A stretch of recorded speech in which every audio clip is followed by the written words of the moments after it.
Now, what tends to happen when something is wild and important and significant is that pretty quickly after that, you get grifters, don't you?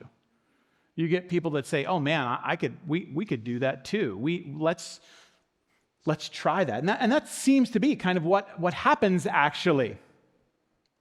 And so what ends up happening right after that is some try to use the name of Jesus, and it ends up backfiring.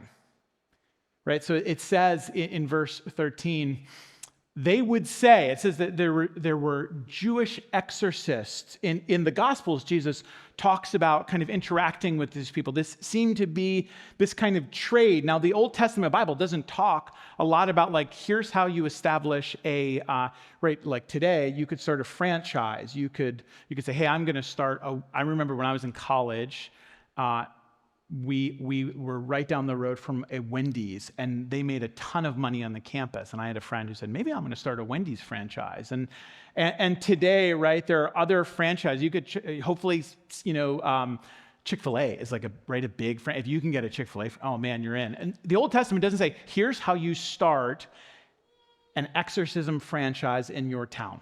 It doesn't say that. But we know that this seemed to be a thing that was being done.